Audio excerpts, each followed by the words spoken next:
Orange County was once dominantly Republican, voting for the GOP candidate in every presidential election between 1940 and 2012. But in recent years, the district has shifted left. Control of the U.S. House now hinges on a number of close races in the Purple County. But according to a new survey, no matter what the outcome is in November, many voters may be skeptical of the result.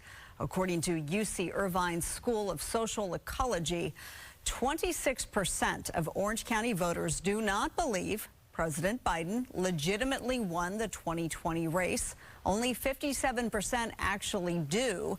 Now, among Republicans, 55% remain skeptical of Biden's win. Jon Gould is the dean of UC Irvine's School of Social Ecology. He's one of the guys behind the poll. He joins me now with more on the survey's findings. Let's start off with that election skepticism, Dean Gould. And what's the main takeaway from that? Well, so I think there are two. Number one, Orange County has become the true purple county in America to watch. So when you see things happening here, they are a harbinger of what's coming nationally. Second of all, as you said in the intro to the story, we are seeing tremendous differences between Democrats, independents, and Republicans in how legitimate they think the most recent election is. Why that's important for 2024 is the less trustful people are in the election, the less likely they are to vote. And in fact, in our poll, what we saw is across the county, if you just look at residents, Donald Trump has a 1-point lead. However, if you look at registered voters and those who say there's at least a 50% chance that they're going to vote in 24, Biden has an 8-point lead. That is a significant shift. And it does speak to what is it going to take to get certain blocks of people to register and to vote. Well, so Republicans have a razor-thin margin in the House in terms of they have the balance of power in the House, but just it is razor-thin. Right now, Katie Porter's seat is up. This is Republican Scott Baugh versus Democrat Dave Min, noting that 55% of Republicans there in Orange County are skeptical. You just alluded to this, but this could mean that a lot of those don't vote. Those Republicans don't vote, and that could backfire.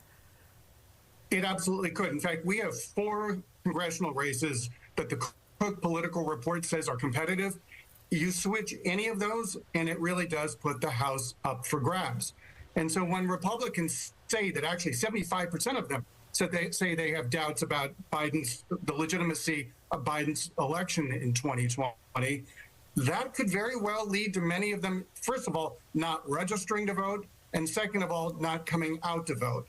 And also, when you look at differences on educational level and the like, groups that we are used to coming out and voting in droves, for example, the college educated, they are much more likely, at least in our poll right now, to be favoring Democrats. So it really does put into broad relief some differences that are going to be necessary for certain parties in get out the vote strategies that they are not used to seeing, that they've had. It's a different world than they're used to seeing. Okay, well, another finding that your polling revealed, the fact that yes, it is a politically divisive time right now. We know that, but there is some good news. 79. There is good news. Okay, so 79% of those surveyed said they have not ended a friendship over a political disagreement. I'm surprised by this number. What can we take from this? Well, I think this means there's hope. Let's remember that Orange County is a third, Democrat, Republican, Independent. So people are used to living among people who are different than them. They have to collaborate to make the state, to make the county government and businesses run.